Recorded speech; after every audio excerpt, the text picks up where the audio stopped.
What is up, Steelers Nation? Thank you so much for jumping on to another episode of All Steelers Talk. I'm Noah Strackbine, joined always by my man in the corner, producer Nick Belsky. Find us on youtube.com/All Steelers Talkers. Subscribe anywhere you get your podcast, the Pittsburgh Steelers. We are underway in this offseason. It's plenty of moves to be made, plenty of decisions to be had. And I mean, if we're going to really look at it from a big perspective, the Pittsburgh Steelers are trying to win a Super Bowl in 2025, and the plan will not change from trying to win a Super Bowl in 2025. So we're going to dive into how they can pull that off this offseason. Meanwhile, there are two new names that have emerged as favorites for the Pittsburgh Steelers, or for the Pittsburgh Steelers to go out and sign them. We'll dive into them.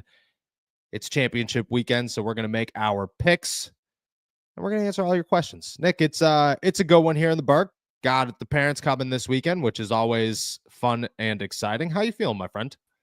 Yeah, I'm feeling great. I'm excited because you put up the bat signal for a cool restaurant, which is a harder recommendation to give because you have to know what that person thinks is cool. And as much as, we've talked, I don't know your mother.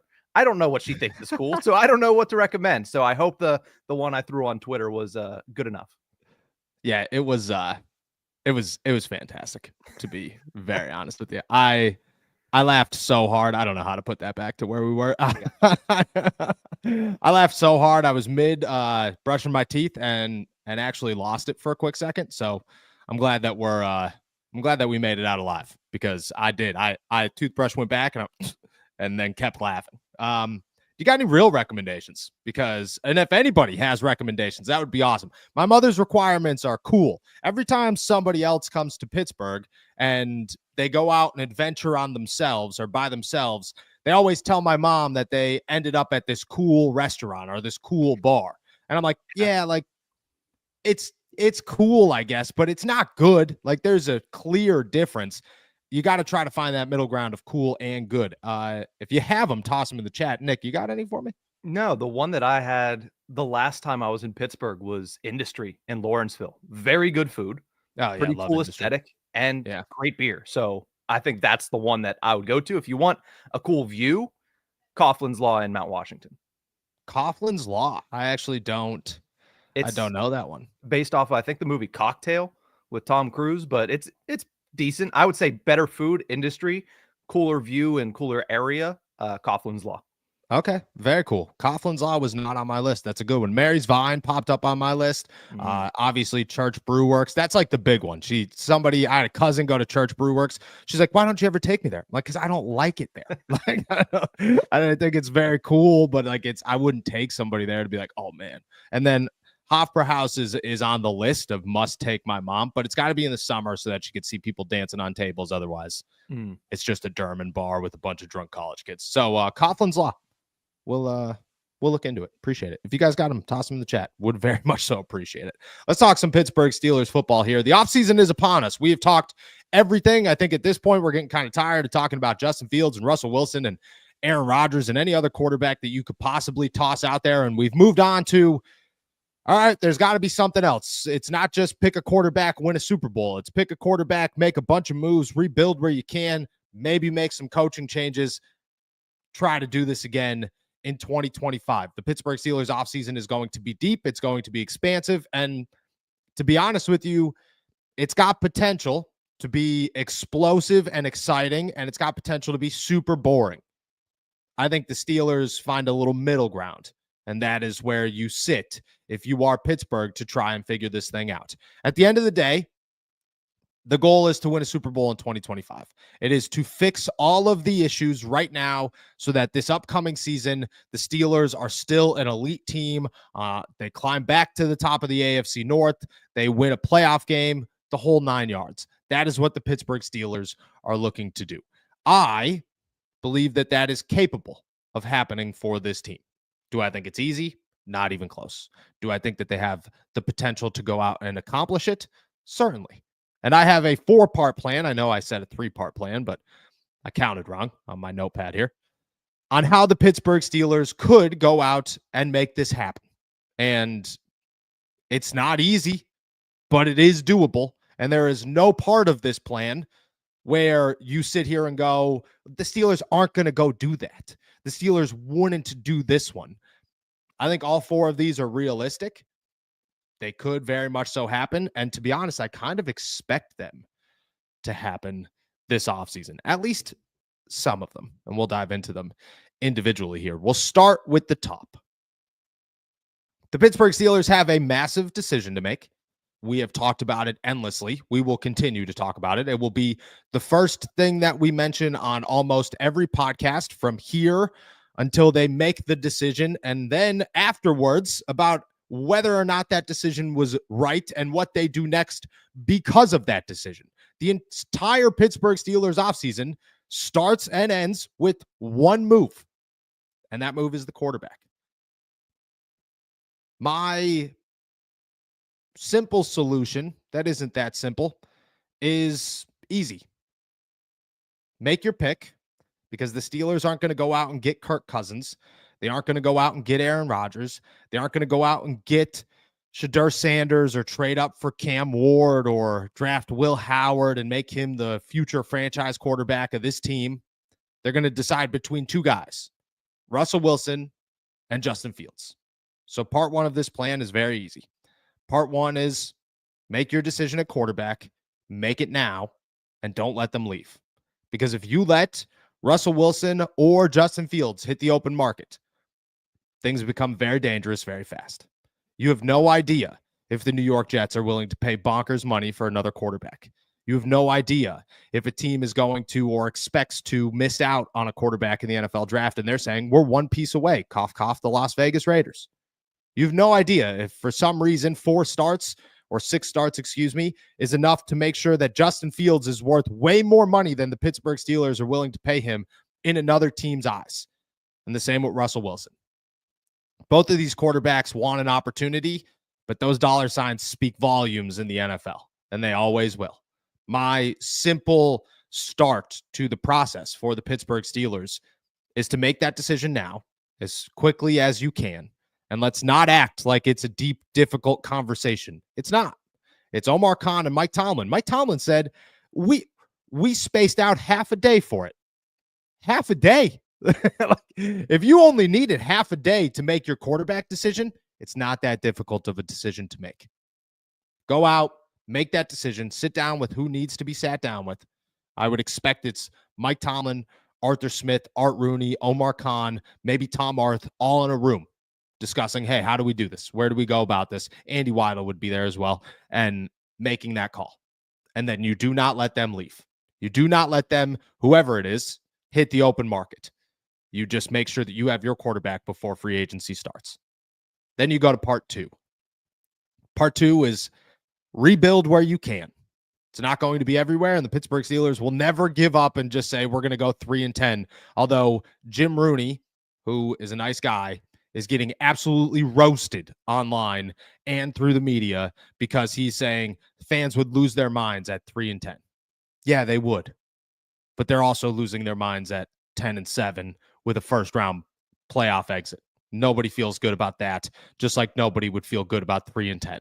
It's not a victory either way. We're not looking for morale boosts right now. People are simply looking for answers to make sure that your team is once again a Super Bowl contender, that the standard becomes the standard. Okay, well, the Rooneys don't rebuild. The Pittsburgh Steelers do not rebuild. They regroup. They figure it out. They go out and they get what they can, where they can, when they can. So part 2 is to rebuild where you can, which is 5 places. Your wide receiver room, whether that's Cooper Kupp, whether that's T. Higgins, whether that's Deebo Samuel, whether that's Amari Cooper that we talked about yesterday, whether that's the NFL draft, whether that's a trade for a guy like Tyreek Hill or DK Metcalf or Christian Kirk or whoever. You rebuild your wide receiver room as much as you can. You get rid of those that can go. Mike Williams, Van Jefferson, Scotty Miller. You keep those who should stay. Roman Wilson, Calvin Austin, maybe George Pickens. You do not get rid of George Pickens because George Pickens is part of the rebuild if you cannot replace him. Unless you are guaranteed to replace George Pickens with another George Pickens or George Pickens level, which is capable. You go out and get T. Higgins, and draft Emeka Egbuka, you're in a spot where you can make that call if you're the Pittsburgh Steelers. But you do not subtract until you have to subtract in this situation.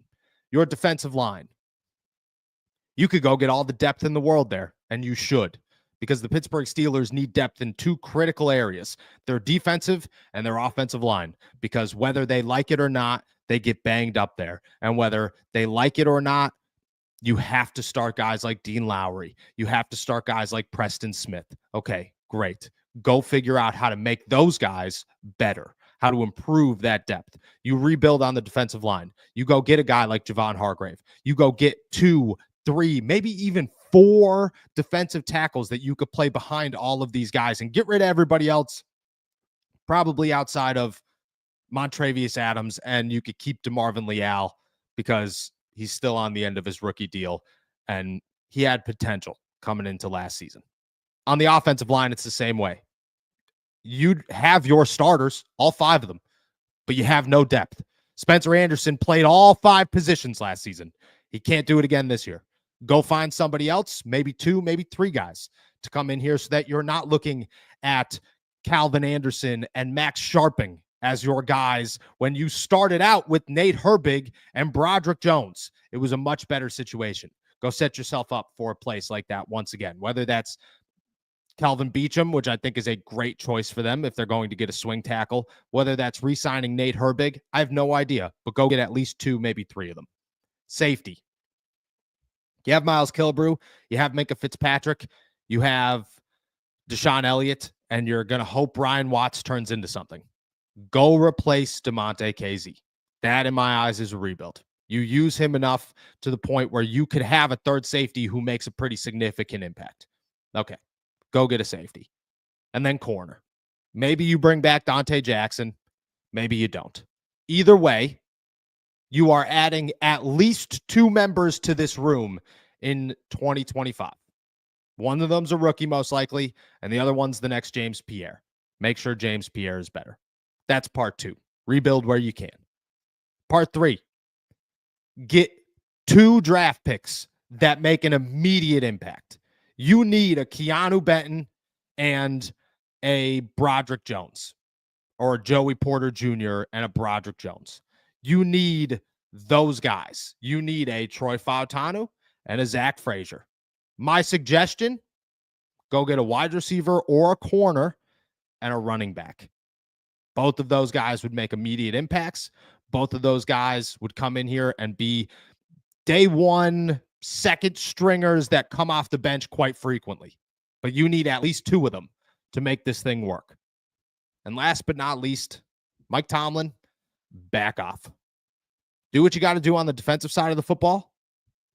Have a hand in all of it as a head coach. But when it comes to it, let your coaches, let your players, let your team play to win, not play to lose. If you are the Pittsburgh Steelers, it is now time to sit down and say, what is our biggest problem? Our biggest problem is simple: philosophy. It's not good enough. Where we go, how we approach games is to not lose. Okay, change that to win. Let your coaches coach to win. If you can't, then your coaches and your players aren't good enough. If you are, because that's the thing, is the Steelers are always Band-Aiding. Put the Band-Aid on and play not to lose. Okay, well, if you have to play to win, can you play to win?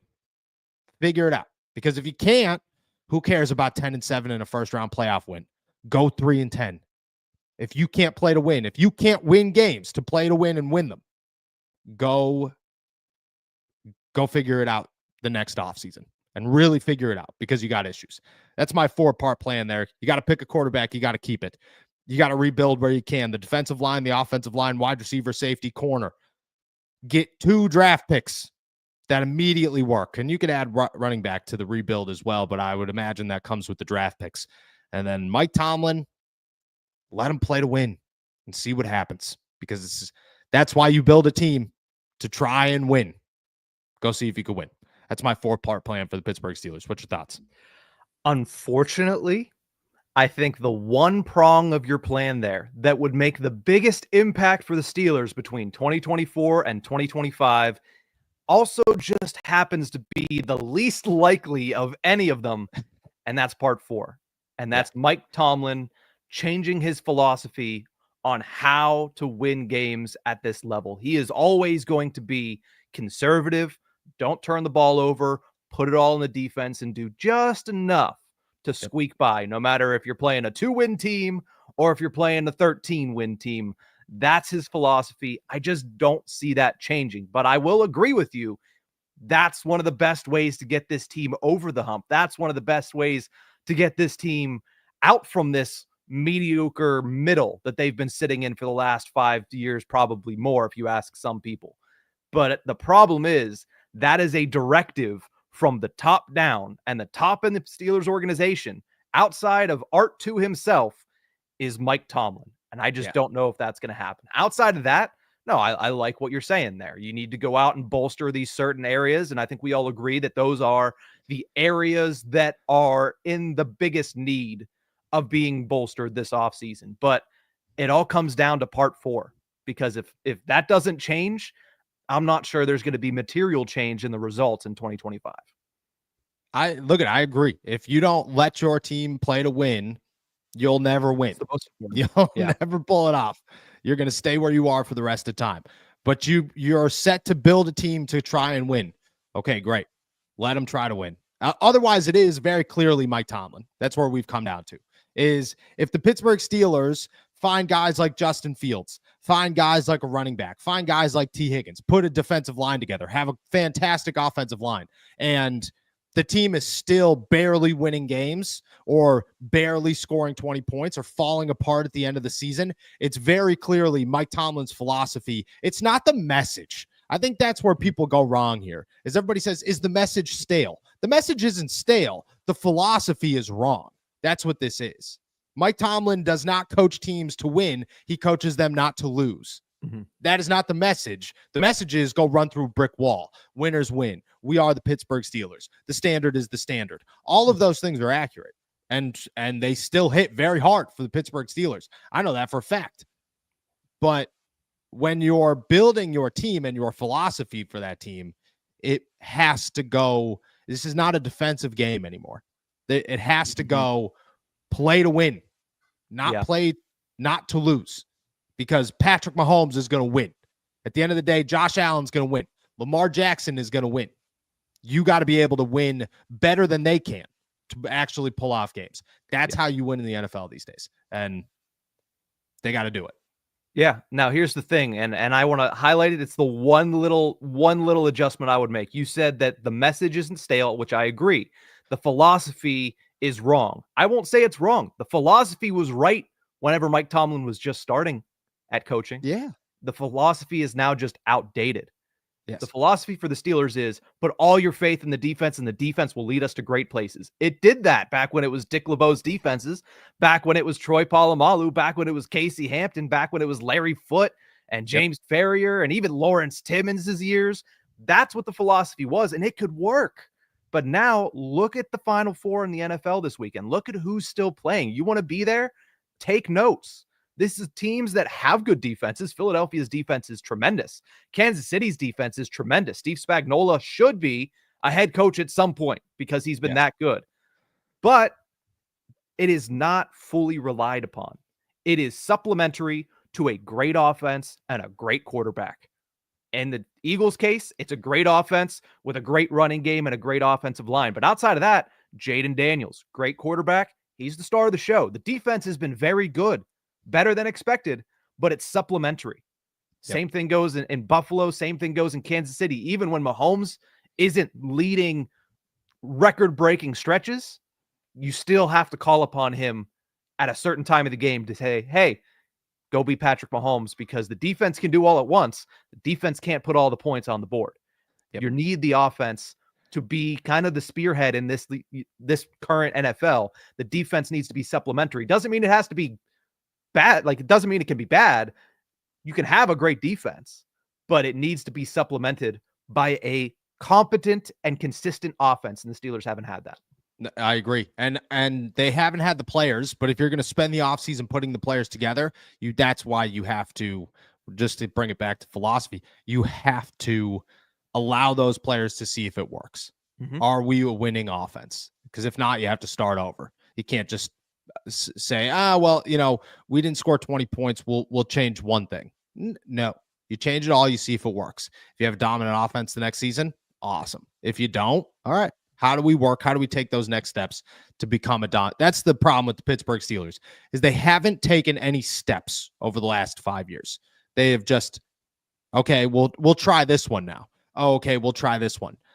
No. Figure out where your holes are, build on those holes. Figure out where your stars are, build on those stars. The Steelers don't have any stars. The Steelers have a bunch of holes because they just scratch it all and try to figure it out again the next season because it wasn't good enough to score 20 points consistently.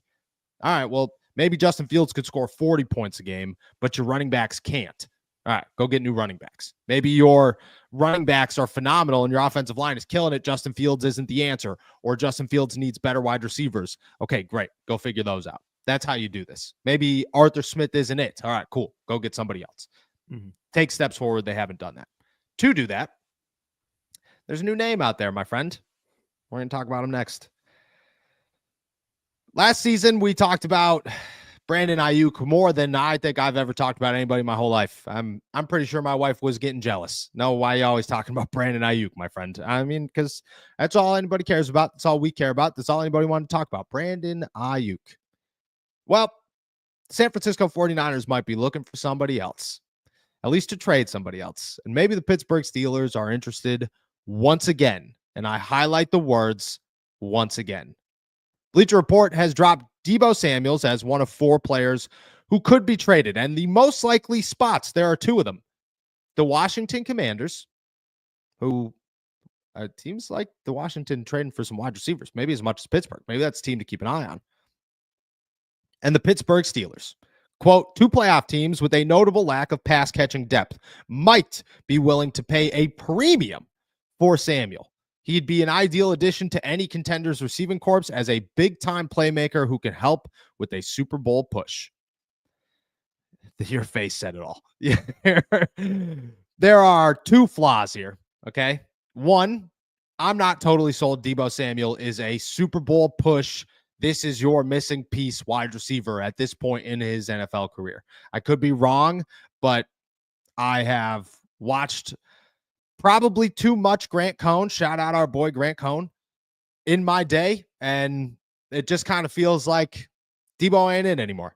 On the same side of that, or the other side of that, the Steelers are going to be willing to pay a premium for wide receivers this offseason. That's for sure. They're not going to be willing to pay a premium for a guy who isn't worth a premium, because then they just put themselves in a situation that they were in this past season where they're relying on the Mike Williams who aren't Mike Williams anymore, where they're looking at Deebo Samuel saying, that's the guy, and maybe it isn't. And Deebo's great. And if you went out and got Deebo, fantastic, cool, good addition, maybe. But I think there's a pretty good list before Deebo Samuel for the Pittsburgh Steelers. And I'm sorry, but if the Steelers miss out on Deebo because he goes to Washington and they don't get a guy like T. Higgins or Tyreek Hill or DK Metcalf instead, all the more luck to the Steelers, because T. Higgins sits above Deebo. If we're trading, Tyreek and DK certainly sit above Deebo. Amari Cooper probably sits just below Deebo Samuel, but I don't think it's that far off. Christian Kirk in a trade sits above Deebo. I'm sorry. Probably 3 wide receivers in the NFL draft sit above Deebo Samuel. Cooper Kupp sits above Deebo Samuel, certainly. And I just feel like I'm missing guys that I don't even know are out there that could be there for the Pittsburgh Steelers. I'm not paying a premium for Deebo, nor am I even calling, to be very honest with you. Maybe if you want to bring him in as like the second guy, but I still think even then I just don't think I'd be on board with that and feel confident that the Pittsburgh Steelers made a game-changing move, which is what they need. Yeah, Deebo ain't it, my friend. Any different thoughts on Deebo Samuel? No, I think my first thought is I need to do a better job of keeping a straight face whenever you're introducing some of these segments, because I give away my opinion immediately after you say a name. But no, Yes. with Deebo Samuel, I'm in agreement there. I don't think this is the time to take a swing on Deebo. You only have so many swings to take this offseason. Deebo would be a big one that takes away some of your other options, right? It takes away the amount of swings you can take this offseason. And I just don't think that Deebo Samuel at this stage of his career is worth it. Deebo's value is in his versatility. So with that in mind, would he fit with Washington? Yeah, because I think he would fit in a Cliff Kingsbury offense. I think Cliff Kingsbury could get the best out of Deebo Samuel, but even if he reverts back to that, hey, I'm a running back and a wide receiver, cool. At 30 plus years old, with the fact that every year he's injured. He plays in games. Like if you go back and look at his game counter, he plays in 15 games, 14 games, 13. But he's up over 12 games every single season. So he doesn't miss as much time as I think a lot of people think he does. But he's banged up in all of these games, which allows him to be taken out of a lot of these games. And it kind of shortens his ability to be that versatile playmaker that can get you in the run game, that can get you in the pass game. And without that versatility, I'm just not willing to take a big swing on Deebo Samuel when, as you mentioned, there's a lot of other places that you could go that allows you to potentially add that extra defensive lineman, add that extra cornerback, add that extra running back to your room because you went out and went with a different option instead of Deebo Samuel. I don't think it's worth the swing. No, I also don't think it's worth the swing. I mean, I'm not going Deebo. I'm not even thinking about Deebo. Deebo was so down on my list. Is crazy on top of having to pay him $28 million this season. And you're giving, like, unless the 49ers call Pittsburgh and they're just saying, hey, I'm trying to ditch this contract. We'll give you to him for a 5th round pick, 6th round pick. All right, cool. Take Deebo Samuel for a 6th round pick. Won't add a 3rd running back. He's the new Cordero Patterson. Great. Sounds good. That's what you want to do for him. Cool. You get Justin for nothing. He's a boatload of cap space this season, but like, who cares? If you don't have massive contracts, you're going to lower your cap hit with TJ. Cam's already paid. It doesn't really feel like outside of a wide receiver, you're going to spend a boatload of money if you're the Pittsburgh Steelers. Feel like you can make that happen. Great. Otherwise, no chance. On the other side of this, the other side of the football here, Pro Football Focus, who we talked about yesterday, named another top or favorite for the Pittsburgh Steelers. This one on the defensive side of the ball, and I'm very intrigued with this one. DJ Reed out of the New York Jets. Excuse me. Sorry, blank there. I was trying to read and talk at the same time. Quote, Reed enters free agency after notching his 6th straight season with an overall grade of above 70, accomplishing the feat across 3 different franchises. In 2024, he recorded a 51.28 lockdown rate. No idea what that means. Continuing a trend of standout play that defined his time in New York, where he ranked in the 91st percentile amongst outside quarterbacks over 3 seasons. Look, I'd be all about DJ Reed. I have no idea what any PFF stat means. I tried very hard to avoid those. DJ Reed to me is cornerback 2, excuse me, on my list of options for the Pittsburgh Steelers. Charvarius Ward is number 1. I get it. He had a down year, lost a child last year. So feels like, I don't even 2024 doesn't exist for that guy. I'm not going to take anything away from Adam. He's looking to continue to play football. He's looking to get out of San Francisco. Great. Pittsburgh's a hard-nosed defense who could use some corner help. Number 2 is DJ Reed. I think DJ Reed's phenomenal. I worry that he took a step backwards this year, but maybe the entire Jets defense took a step backwards this year because, well, they fired their coach 4 games into the season, fired their GM halfway through the season, and their defensive coordinator became the head coach, and they somehow got way worse once that happened. Things happen. Number 3 would be Dante Jackson in a re-return for the Pittsburgh Steelers. I'd be okay with that. I think that Dante came up with 5 interceptions last season. If you could draft somebody else, great. I believe that's where the Pittsburgh Steelers need to go. My top 3 picks for the Steelers this offseason are a corner, a running back, and a wide receiver in any order. Doesn't matter. And if you're willing to draft a corner and sign a guy like DJ Reed, who's probably going to get paid decent this offseason, I'd be okay with it. DJ Reed, thoughts on DJ? Yeah, I really like the player. I like the player a lot. Whenever you go back and you look at what he was able to do and kind of what his persona is right now, it fits what the Pittsburgh Steelers need.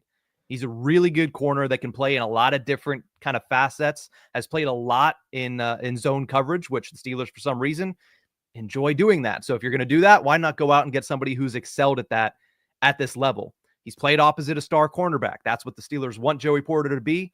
DJ Reed played with a quarterback of that caliber in Sauce Gardner the last couple of years. So Yeah. I think he fits everything the Steelers need.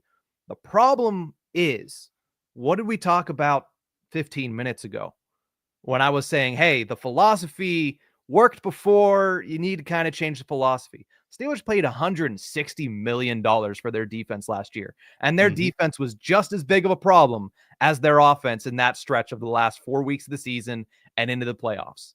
You have the players, you have the money invested on the defense. Are you really going to go out there and get what's likely to be the highest paid corner on the market this summer? Yep. Yeah. Could he be good? Certainly. But I think when you're looking at the team and knowing that there is a finite amount of funds that you are going to spend this offseason, I would rather put that into the offense. As much as I like DJ Reed, as much as I think he would be great opposite Joey Porter, I think you just need to focus more so on fixing the offensive side of the ball and adding to the offensive side of the ball. With that in mind, I think I go back to Dante Jackson whenever I look at all the options there. Obviously, you need to draft somebody as well, but I think you go back to Dante Jackson. Dante made $6 million this year. DJ Reed is expected to make somewhere around 12 to 14, depending on where you look. No chance. I think that's a clear indication that, hey, if you want to actually focus on your offensive side of the ball, Dante Jackson, without the back injury, was fine this year. Wasn't great. He was fine. And sometimes whenever you have great in Joey, or you're expecting great, I should say, in Joey, in TJ, in Alex, in Minka, you don't need great at that second cornerback position. You need good, you need sturdy, you need consistent. If Dante Jackson can remain healthy, I think he can give it to you. Yeah, and if fine is 5 interceptions with a pretty significant fall off, I'm okay with that. I agree. Dante Jackson remains the favorite in my eyes right now. Plus a rookie, a high rookie. You go out and you get somebody that could develop behind him. You sign Dante to a 1, maybe a 2-year deal max worth just about $6 million a year. I'd be very okay with that. The problem with signing another big name defender is you have to sign so many little name defenders. You're going to re-sign a Landon Roberts. You have to add 2, maybe 3, maybe 4 guys on your defensive line. You have to add another corner at the bottom of the list there, unless you're only going to go 4. Plus, you're probably going to go get a slot corner because, yeah, Beanie, but you're not going to just give Beanie the job. You're going to have him compete with somebody. You have to go get another safety. There's just a lot of small pieces to say, oh, we'll pay $14 million for DJ Reed. That just doesn't make sense to me. I agree with you. Dante Jackson is the move for me. I think it makes the most sense, and that's what I expect the Pittsburgh Steelers to do. All right.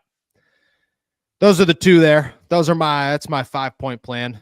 With that said, we're going to round out the show the same way we do every single day. We're going to answer all of your questions. So if you got them, make sure you toss them in the chat.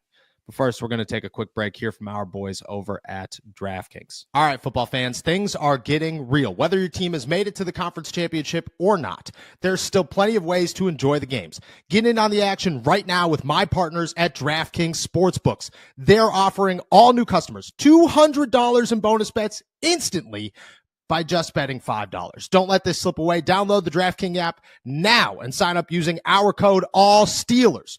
The crown is yours. Stay in on the action and use your $200 in bonus bets on DraftKings same-game parlays for a shot at an even bigger payout. Combine multiple bets together from the same game. Love the thrill of live betting? DraftKings has got you covered. Bet live in-game progress right as they are happening, making watching the games that much more exciting. If sports betting is not yet available in your state, don't worry. You can still join in on all the fun with DraftKings Daily Fantasy and have the shot to win cash prizes. Download the DraftKings Sportsbook app now. New customers use my promo code ALLSTEELERS and bet just $5 on any wager and get $200 in bonus bets instantly. That's promo code ALLSTEELERS only at DraftKings Sportsbook.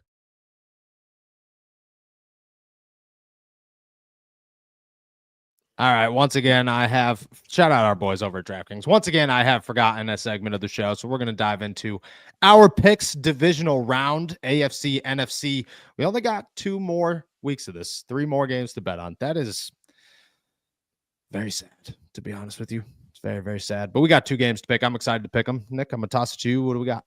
Yeah, let's go to our partners over at DraftKings. And, first conference championship of this weekend is going to be in Philadelphia and NFC East battle. The Eagles are once again 6-point favorites at home, this time against the Washington Commanders.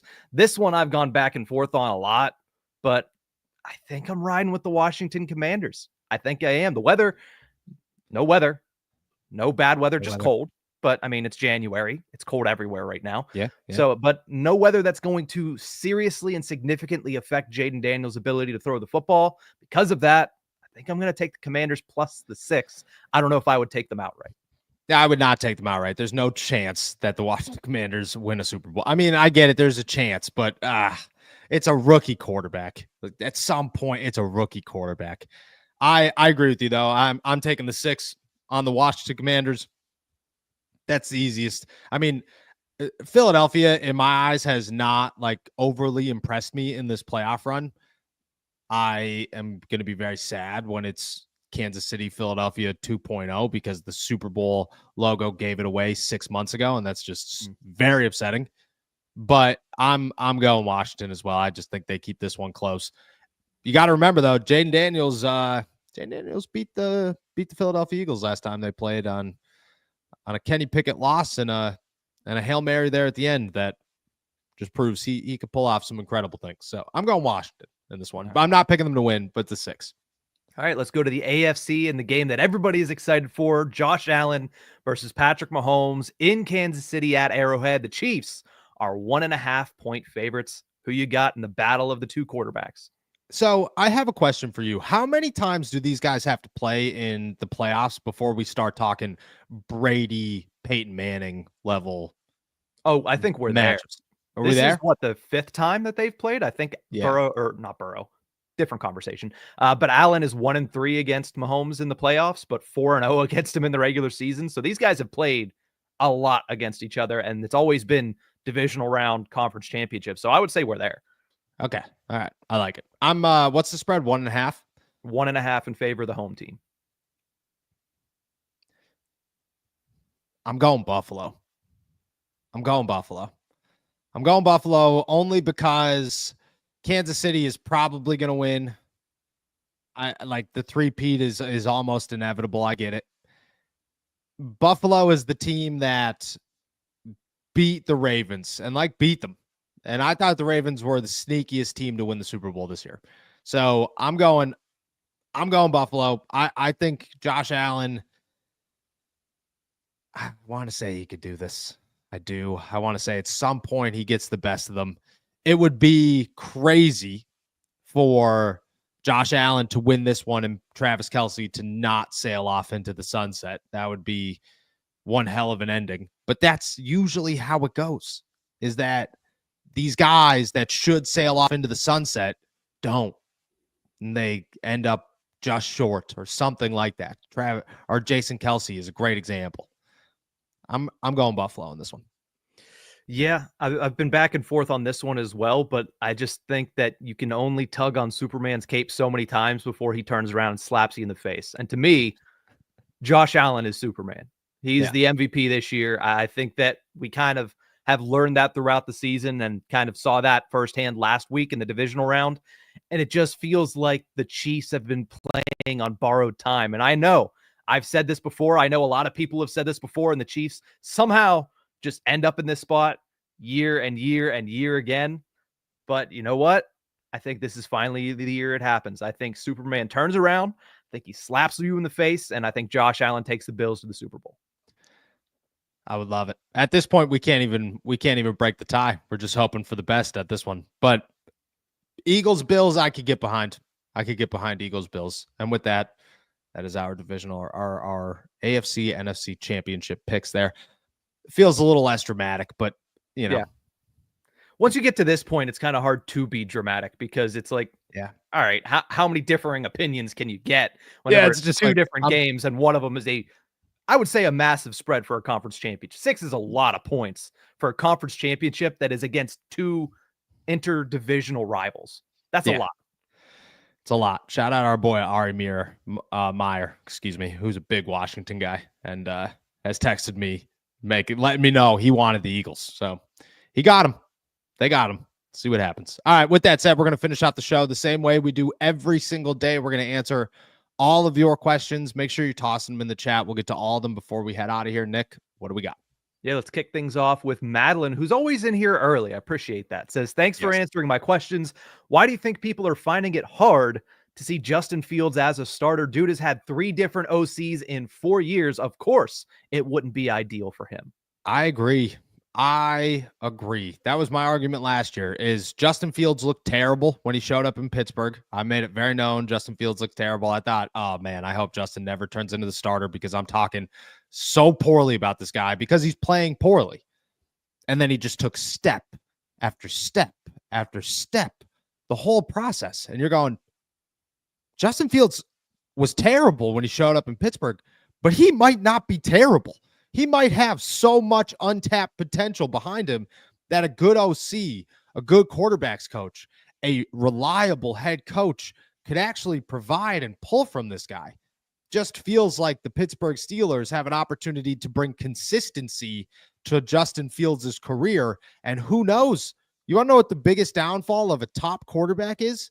The fact that they play for crappy teams with no consistency. Bryce Young is a prime example of that. You're getting given up on before you even get a shot. That happens constantly. Sam Darnold, I get it. Sam Darnold fell off. Sam Darnold still won 14 games this season. That's pretty good for a dude who people gave up on. Baker Mayfield, another great example there. It happens all the time. And Justin Fields has the potential and the skill set to make this work. And I'm riding with Justin Fields. I just think the potential, the upside, it's a lottery ticket. And if it hits, it's massive. All right. I don't think this is a question, but I do want to highlight this from Corey Davis, listening in from Melbourne, Australia, 1 a.m. time here on Saturday morning. If you're tuning into AST at 1 a.m., you are certainly one of the best fans. Yeah, I can't even tell you how much I appreciate. That's awesome. Fun story. I almost ended up, I think I've told this before, but almost ended up living in Australia to go play lacrosse and chase no professional Australian lacrosse. But I got the phone call and I said, man, dude, I might do it. And then they told me about giant snakes. And I said, I'm good, pal. Staying right here in the United States. So giant shout snakes, out. Giant spiders, giant everything that can kill you, including you want to know what got me actually? Very dangerous. It's super dangerous. You want to know what actually got me? It wasn't the big scary stuff. It was, and we have birds that attack. Like they call them swoop. They say they swoop. They come down and they just get you.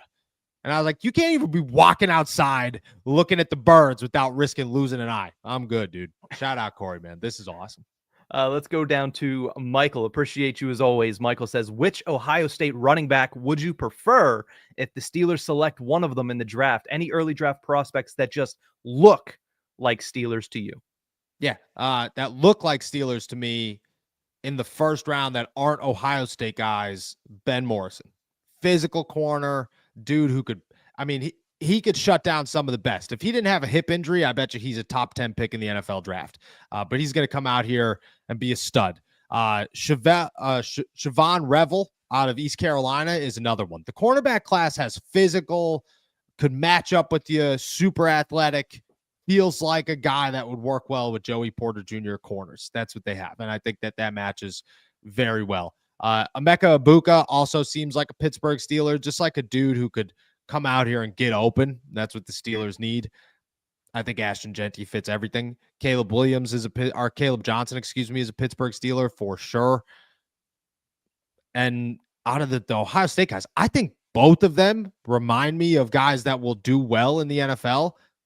I feel like I'm leading Henderson over Judkins only because I feel like his NFL potential is a little bit higher.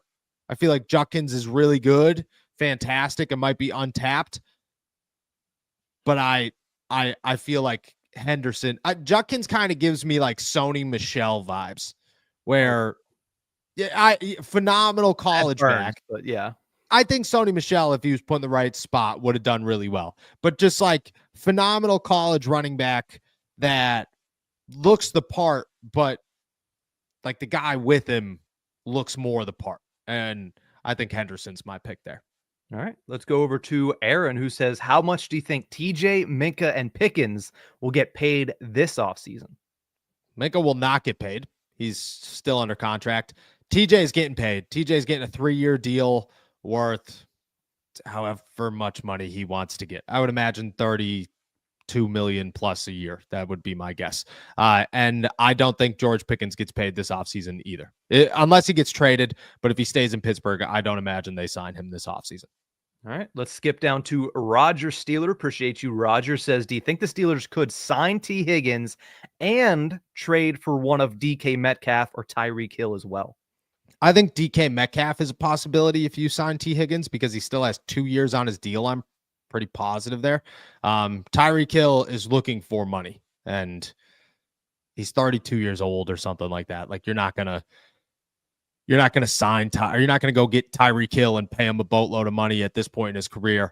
If you're gonna sign T. Higgins, you only have a certain amount of funds to spend. DK Metcalf could be one. You'd trade George Pickens in that process. You would give up George Pickens and whatever for DK Metcalf. And I think that his contract would work out better in your favor if you're the Steelers. You'd have a massive decision to make in a year or two, but I think it would work better with the DK than it would Tyreek Hill. If I had to guess, though, I don't think that this is possible. All right, let's go over to Suki Knows Best, who says, hey, Noah and Nick, would love DJ Moore to be opposite of GP if Justin is the starter. Is this a possibility that you could see happening? Yes. I think it's a slim possibility, but I do think it's a possibility. It almost depends on Chicago. I don't know if that's like a name that's on the market. I don't know why the Bears would want to get rid of him. Everybody keeps bringing him up, though, so he is clearly a name. Like I've seen ESPN guys talk about him. Like there clearly is something going on where people expect him to be dealt this offseason.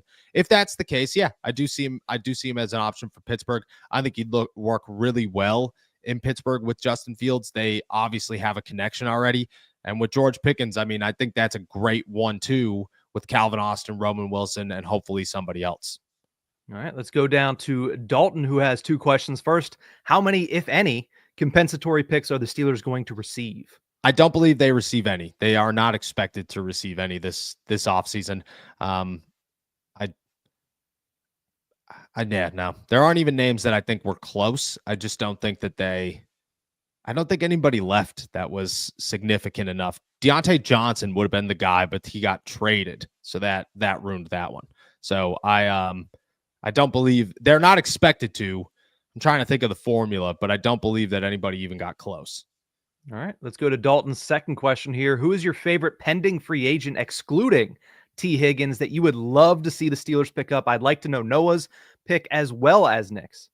I would go number 2 on my list that I would love to see the Steelers pick up. Oh, the free agency market isn't that crazy this year. It's pretty bland. I think if you're gonna let me pull it. You know what? Let's do this the smart way. Can I give you mine while you're looking?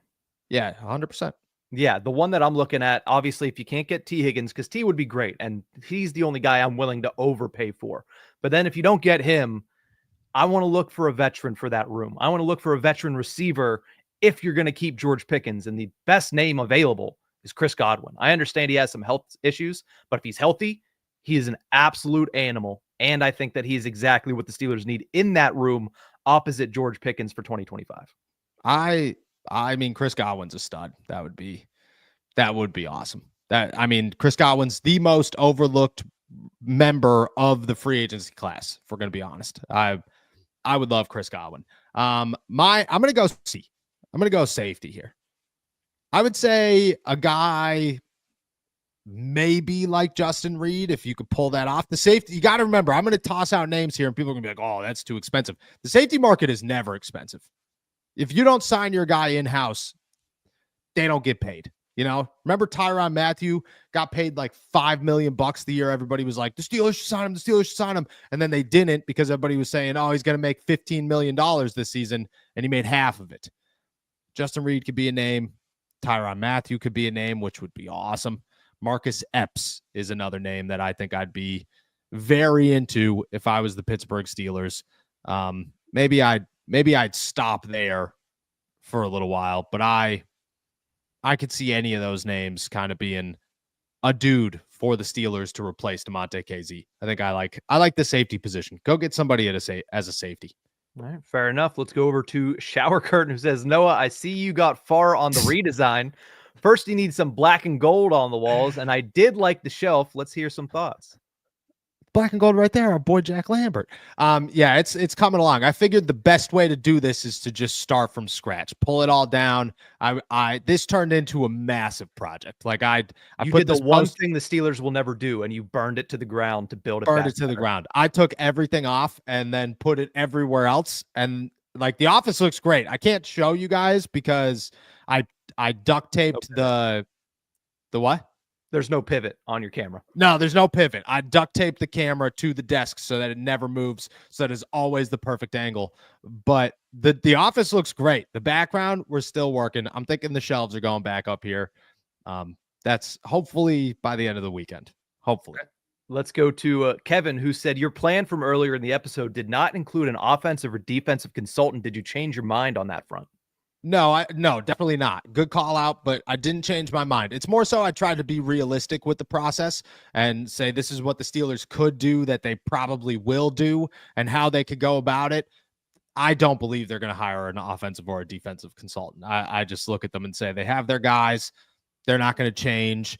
They're probably going to replace some smaller names, but like Robert Saleh went to San Francisco last night in a wild turn of events, and there really isn't anybody else out there. Maybe Mike McCarthy on the offensive side of the ball where you're going, that's a guy that you can go get. I just don't think that that's not a realistic move that I see the Steelers making this offseason. So I try to keep my situation or my plan as real as it could possibly be. Let's go to Sam, who says, hypothetically, Ashton Ginty, Emeka Ibuka, and Morrison are all there at 21. Which one do the Steelers take? Can I really like claim this guy as my guy after I say this? I'd go Ben Morrison. I'd go Ben Morrison. Yeah. Dude, I think Ben Morrison, I'm telling you, if he didn't hurt his hip, like I watched Ben Morrison a lot this season. I'm not even a Notre Dame fan. I just enjoy Marcus Freeman and his defense. And Ben Morrison, he shut down some of the best. Like he was that dude. I think Ben's going to be, Will Johnson's a stud. Ben's going to be one of the best corners the NFL has seen in as a rookie in a while. I'm telling you, this dude's a stud. And he's been doing it for 3 years. That's the difference, is he's been doing it for 3 years. Ben Morrison would be my pick. All right, let's go over to Alpha Pet Waste Removal, who wants to know, what streaming service does AST use? What a name, dude. Fantastic. This is the champion for we're in January. This is the most random question from the most random username. Yeah, love it. Actually, this is definitely top of the list so far. We use StreamYard, super simple, easy, and reliable sometimes. So I would say a 97% reliability right here. Once in a while, it freaks out. And if you go to a different tab, no chance it's working. But we keep it clean. So we use StreamYard. It works well. We use Riverside for our pre-recorded stuff. That works well as well. Let's go over to Matthew Torres, who says, do you think there's a chance the Steelers could get Ohio State in the first 3 rounds, grabbing Ibuka, then Judkins, then Will Howard? I do. I really do. It wouldn't even surprise me. It wouldn't even surprise me. Like it would if the Steelers just went Ohio State, Ohio. You could see Mike Tomlin's coming back to the podium and just being like, well, we got to win a Super Bowl and we needed champions. And that's what stands out about these guys. These guys are champions. They know how to win. They come from championship level play. They just want to you could see it coming out of his mouth. So would I expect it? No. Would I be surprised? No chance. All right, let's go to Vibin with the Dogs, who checks in and says, do you think they have to sign Russ and or Justin before free agency, or do you think they could take their time on who they want to bring back? Also, Kyle Allen as QB1? Greatest one pass the Pittsburgh Steelers have ever seen. To make it known. I would say the Steelers should sign, but either one of these guys before free agency. Once you let them hit free agency, their market's going to go up. And even if it goes up a little bit, it's going up. The Steelers are their best approach to the quarterback situation is to pick one of them, sign them now, get it over with. You move on with the offseason. You have a detailed plan from there on who your guy is. You can build everything around him, and you don't have to overpay. You're going to end up overpaying if you let both of these guys hit the open market. Let's go to DJ Thomas, who says, better wide receiver duo for Fields next year, T. Higgins and GP, or Higgins and Garrett Wilson for Justin Fields? I think these are very close, but I would go T. Higgins and Garrett Wilson. Would you go differently? I would feel like T. Higgins, Garrett Wilson is George Pickens is. These are very close. Again, I think they're almost the same, to be honest. But if I had to pick, I might go Garrett Wilson. It might not be fair because this is what I always say about Pickens. But if you can guarantee that he is going to be locked in all season long, then it is 100% George Pickens. But you can't make that guarantee. And I trust Garrett Wilson to kind of keep it level and just kind of be more consistent as the season goes on than I trust Pickens at the moment. I also would love to see what Garrett Wilson could do with a quarterback. Like, you got to remember, he went Zach Wilson, and Aaron Rodgers. We don't even know what this guy could do. And when Rodgers was playing his best ball is when Garrett Wilson was having his best week. So it's very much so like, hey, if you get him a great quarterback, he's probably going to get up there into the top 5 very easily. That's what I'm saying. I think this is 1A.1. Like, it's not even 1B. So very close. I think I'd go Wilson. All right, let's go to Eddie the Great, who says, hey, boys, fun one for you. If you could bring any Steeler from any timeline in their prime and put them on next year's team, who would it be? We'll eliminate Joe Green. You can't go, because that's like the answer. You know what I mean? It's always like, oh, you mean Joe Green. He's the greatest ever. So you got to eliminate that.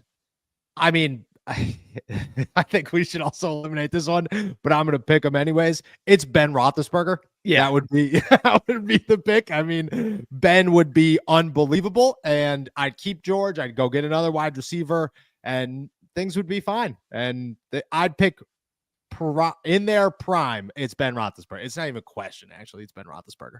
Yeah, Ben Roethlisberger throwing 5 touchdowns a game, whereas the Steelers, I mean, was there a quarterback that got to 10 passing touchdowns this year? Did Russ get to 10? Probably. He probably came close, but I don't know. It's been either way, dude. When was the last time the Steelers? He had 16 all season for Russell Wilson. There was a stretch where Ben had 10 in 2 games. Yeah. 7 days. He had 10 touchdowns. 7 days. Yeah. Yeah. The Colts are still remembering that one. Yeah. It's Ben. The answer is easy, Ben. All right, let's go over to Vibin with the Dogs, who says, off topic, but I'm curious. Taco Tuesday or Taco Thursday?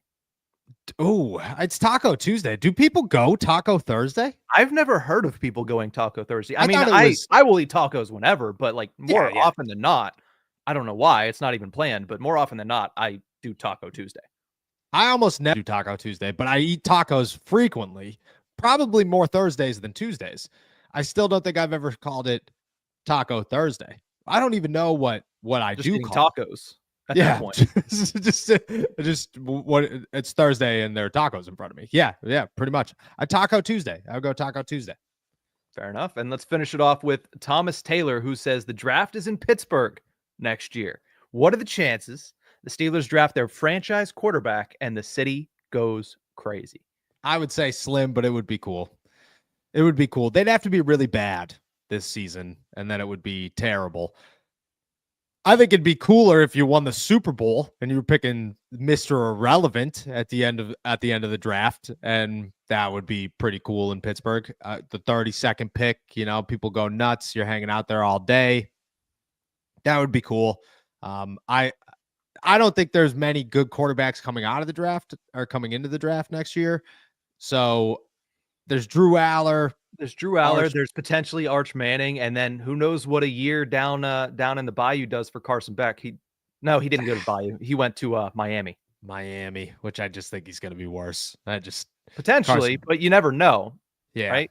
He scarred me this year. I was so gung ho and looked so bad on that one. I mean, I don't have a lot of faith in him, but we saw what happened for Will Howard, right? I mean, and Carson Beck had a higher pedigree than Will Howard is going into next year, so you never know. Yeah, very true. Very true. Very true. I still think it would be slim. It would be awesome, but it would be slim. For those of you who are going to the draft next year, book hotels now. You should have booked hotels yesterday. book hotels now. Don't be waiting. It's going to get crazy real fast. All right. That's a wrap for today then. Awesome. With that said, guys, we are heading out of here. Thank you, everybody, for jumping on to another episode of All Steelers Talk. Make sure to subscribe to us on YouTube, youtube.com/All Steelers Talk. Check us out anywhere you get your podcasts. And as always, find all of our work at si.com/NFL/Tuesday. We will be back on Monday, hopefully with a nice new background. Maybe we'll see what happens. Everybody enjoy championship weekend in the NFL and another beautiful day in the Berg. Peace.